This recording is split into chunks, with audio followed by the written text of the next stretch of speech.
This is an exciting week for World of Warcraft coming up. Pandaria Remix is starting, Cataclysm Classic is starting, but if you're anything like me, and you probably are if you're watching this video, you're excited about what's coming next, and that is going to be Phase 4 of Season of Discovery. Now it's coming quickly here, and there's not a lot of time left to prepare. There's a few things we can do now to get our professions and reputations in order, so we'll be ready for level 60 when it hits. So today I'm going to break down profession by profession what you need to do now to be ready for level 60. So before I go any further, I do want to put a big caveat on this video that this is being done before anything Phase 4 is announced, if you're watching this at a future date. So if anything comes up regarding professions, reputations, any changes, this may all be moot. But until then, operating the information we have, I want to go through each profession and talk about what you should be concerned about as far as what's going to be craftable in the future, as well as what reputations come into play where you can get a little bit ahead now if you haven't already to be ready for future things to craft. So let's get into it. Let's start with our first profession we're going to talk about, and that's Alchemy. Now, Alchemy might be, in my opinion, the most interesting profession to talk about going into Phase 4. And the reason for that is because of transmutes. Now, if you've been watching anything on the auction house recently, you may notice that Arcanite is going up in price pretty slowly, but it's going up, and that's only going to get a little worse before it gets better. Now, the reason for that is arcane crystals are scarce. They come from mining rich thorium veins, and that's just not a lot of people doing that right now because they're in zones with high-level mobs. I've been doing it myself. It's rough, but what's more important than mining or anything is really the transmuting itself. In order to transmute Arcanite, there's two things that matter. One is being an artisan alchemist requiring level 41, and also having 275 skill in alchemy. What matters here is being able to transmute Arcanite itself. Now you can always transmute Arcanite bars and put them on the auction house yourself, but my personal philosophy is if you're going to the auction house, you're gonna lose money. So what I like to focus on is selling the transmutes themselves. Now on my server, Crusader Strike US, I've been seeing these going for as high as 50 gold per cooldown right now, and it's a 48-hour cooldown, so the market's always going to be a little constrained. But that's a ridiculous price. It won't stay that high forever, but you can make some really good money now if you can find people who want their Arcanite bars. But in the future, this is going to be a thing. People will keep paying for Arcanite transmutes on cooldown pretty much for the rest of the game. Arcanite is going to be in demand for quite some time. Why is that? You need 100 Arcanite bars to craft a Thunder Fury in Phase 5. You need 50 Arcanite bars to make a Hand of Ragnaros. And there's even more stuff that uses Arcanite, like from the Thorium Brotherhood, which we'll talk about in a little bit here. This is going to be something that pays dividends for the rest of the game, most likely.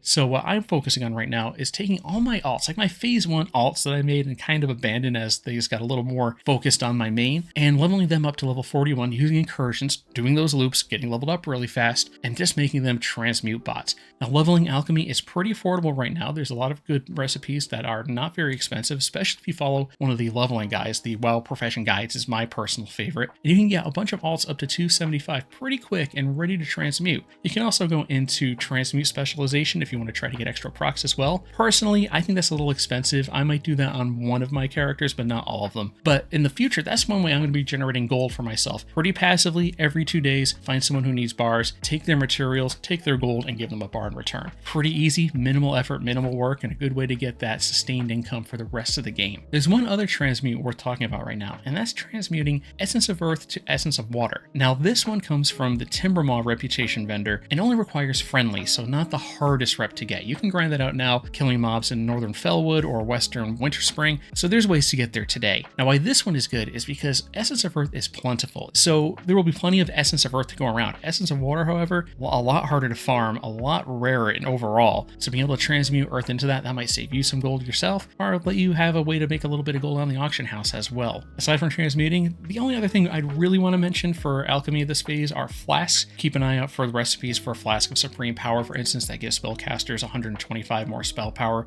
Every caster wants that for every raid, so that could be a moneymaker for the rest of the game as well too. You do need Black Lotus for that, and those do tend to be pricey, but overall you should be able to turn a little bit of profit on each one and be able to supply yourself with a steady stream of income with that as the game goes on. So overall, alchemy is a moneymaker, especially if you leverage alts that have no professions or extra profession slots on them. You can turn this into a constant moneymaker for the rest of the game. I'll be doing this myself. This is going to be one of my prime strategies for making money in the long run, and I recommend you try it out too.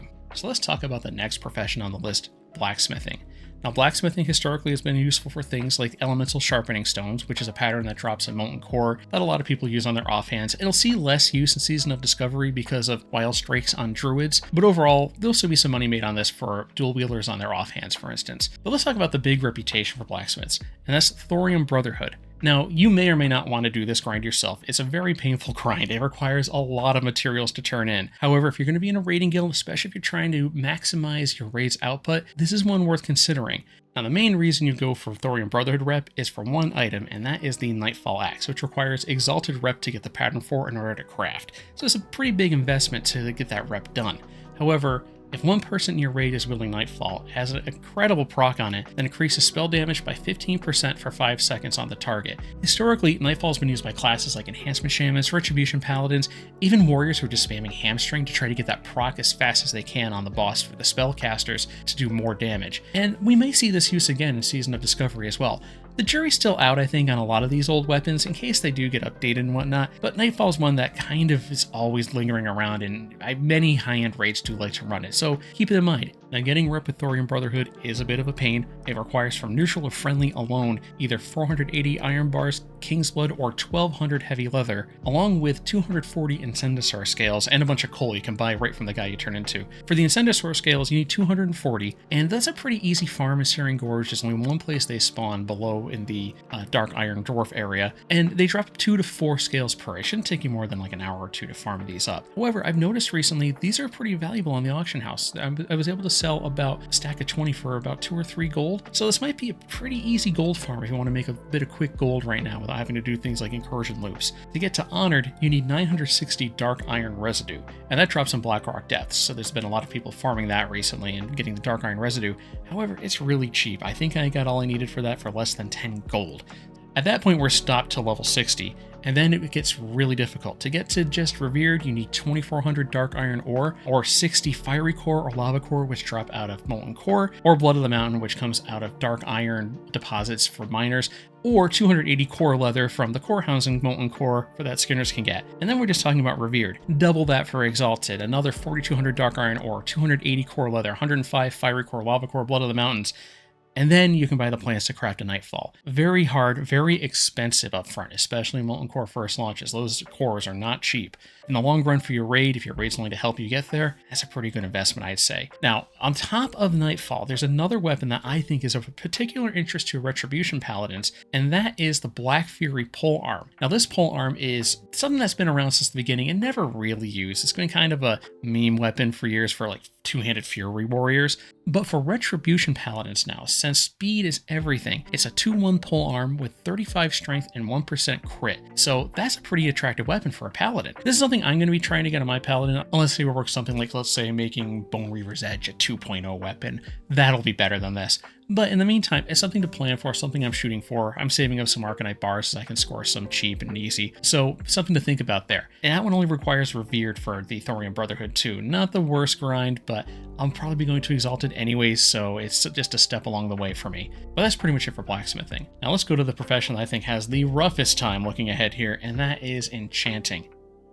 There's a few enchanting recipes available now, and a few more available at 60 that require some pretty significant grinds to get there. So let's talk about the easiest one first, and that is Timbermaw Rep. There's 2 recipes there that people have now, and they're very expensive to craft, so they're going to become more popular in future phases. And that is the plus 25 agility to a 2-handed weapon, and plus 15 agility to a 1-handed weapon, requiring friendly and honored reputations respectively. People have been farming that out now. In fact, I saw a post someone who made Exalted reputation with the Timbermaw already. If you're playing the game seriously right now, you've probably done that grind already, because that one's been known for a long time. Let's get a little more difficult here. Another grind that you can do now technically, which I don't know if I'd recommend right now, is Cenarian Circle. Now again, at Friendly and Honored, there's 2 recipes there that might be useful in Season of Discovery, and that's respectively Fire and Nature Resist enchants for cloaks. However, that grind is ridiculous. To do that grind now, you have to kill Twilight Cultists and Silithus for 1 rep per. So we're talking killing thousands of them before you can get these recipes. In the future, that'll get a lot easier, especially as some more of the Silithus content gets fleshed out in future phases. But right now, if you really want to have those available, and there might be some people who really want that fire resist enchant on the cloak, you can go for it, but beware. Next, let's talk about the Argent Dawn reputation, and that has one really important enchant at Revered reputation, so it's a bit of a grind to get there, but that's the plus 24 healing enchant on Bracers. Now, every healer in the game is going to want this enchant, so you want to make sure you have this one as soon as possible. You can start doing the grind now, doing the Cauldrons and Western Plague Lands, but this really ramps up next phase when Skullomance and Undead Strat open, where you can get the Scourge Stones and turn them in for big rep really quickly. So I'd recommend holding off a little bit on that one unless you're super bored. But let's talk about the really big one coming up, and that's the Zandalar tribe rep. Now, it's uncertain if this stuff's going to be available at 60, or if you have to wait for phase 2 when Zul'Gurub comes out. But this is one worth focusing on that you can start grinding now, and it might get pretty cheap soon. And that is through the Flask of Atali Mojo that jumps out of Sunken Temple. Now, the Flask of Atali Mojos have been dropping in price a lot recently. They're down to about 3 or 4 gold per on my server right now, and I expect it to drop more, especially as Sunken Temple kind of winds up. However, if you can get these at a cheap price and turn them in, either for the flask or the food, doesn't matter what you use them for, you get 50 Zandalar Tribe rep per turn-in. Now, this might become a really cheap way to get ahead of the game on Zandalar Tribe rep, especially when it comes out and bijous are expensive and the other coins are expensive. So consider watching this one in the future, especially if you're an enchanter. So why do you want this rep on an enchanter? Well, at friendly, you get Brilliant Mana Oil, increasing your healer's healing, and at honored, you get Wizard Oils, increasing your caster's damage. So these are going to be very desirable items to have available to craft. Pretty much every caster and healer is going to use one of these in the raid, and probably use more than one. So consider getting these as soon as you can and start pumping them out, not only for your raid, but to try to make some profit on it as well. Now, this is one of the grindier professions, or more spendy professions to get your rep up as it is, but there's some great rewards here. So enchanters, you're going to be eating well here in phase 4 and beyond. So from the grindiest profession to the easiest profession, let's talk about engineering.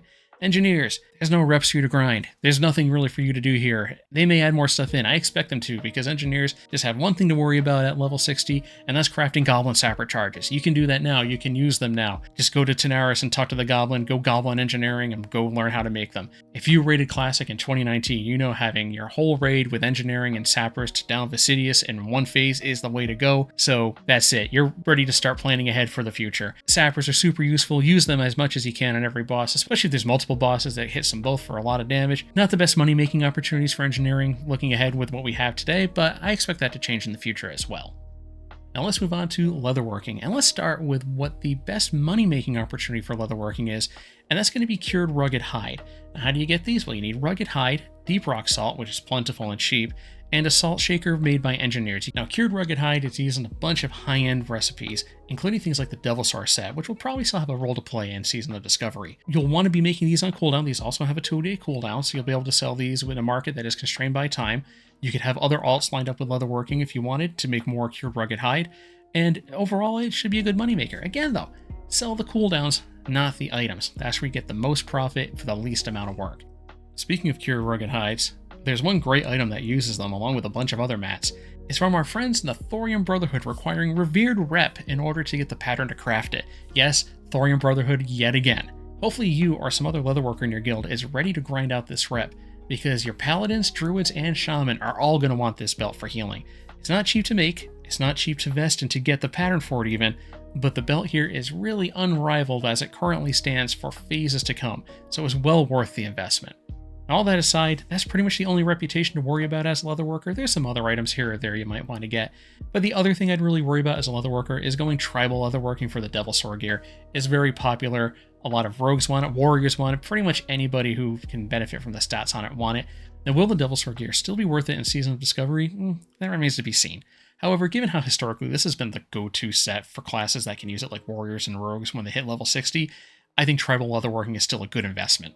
Let's move on to tailoring, our final profession. As we've heard from other professions, this has its own cooldown every 2 days, and that's for Mooncloth. Requires 2 Fellcloth and a Moonwell to make every 2 days, just like the other professions we've seen. Now, Mooncloth is used by a lot of things, like the Bloodvine set out of Zul'Gurub, the Truth Faith vestments out of Live Strat, and some of the other gear we get out of Thorium Brotherhood, because yes, they pop up yet again for tailoring. But one thing I want to call out specifically are the bottomless bags. These are 18 slot bags that require 12 Mooncloth along with other mats to craft.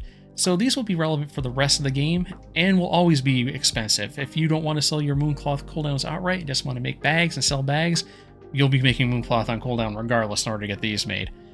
But let's circle back a bit to the Thorium Brotherhood, because there's 2 pieces of gear that are pretty interesting to talk about. At Honored Rep, you can get the patterns for the Flare Cloth Robe, which gives you 23 power on your chest, along with some fire resistance and a lot of stamina. So this might be an item that Warlocks might be interested in. Over Honored, you can get the pattern for the Flare Cloth Leggings, which give you a whopping 43 spell power on your pants, along with stamina and fire resist. Now, these both require a lot of Mooncloth, along with items from Molten Core, like Fiery Cores and Lava Cores. However, These are some of the better items you're going to see in Phase 1, pending any changes that Blizzard makes in Season of Discovery. So start thinking about this now as you plan out your Mooncloth, how your cooldowns and how you want to use them and how much you want to save versus sell. And then in Phase 2, the Bloodbind set comes out, which I won't go into detail in this video, but consider that as well, that you're going to be wanting to save up Mooncloth. You want to have a little stockpile going to get some of these better items as a caster. However, if you're not looking for that, or if you have multiple alts that you're just going to use this to generate money on, as we talked about in the Alchemy section, you can make some pretty good money selling Mooncloth. It's always going to be in demand. Well, that covers everything I have today regarding crafting preparation for level 60. Hope you like this video, maybe pull out a few ideas from it on how to get your alts in order or make some gold at level 60 and beyond. But if you like this video, hit that like button. If you want to see more, hit subscribe and hit notify to know when they go live. And if you have any questions or comments or things you'd like to see me cover in the future, leave a comment below. I'd love to read it and see what we can do about that, and maybe even make a new video based on your ideas. That's it for now, though. I hope you have a good day, everybody, and I'll see you next time. And one more bonus tip if you stuck around to the very end. Start grinding Hydraxian Lord rep. You can do it in a raid up to 40 people. Go down to Silithus, make friends, kill elementals. You're gonna want this. You want to be the hero of the next phase in order to get the Aqua Quintessences to douse rounds in Molten Core. Get this rep to Honored as soon as you can. That's all. See you later.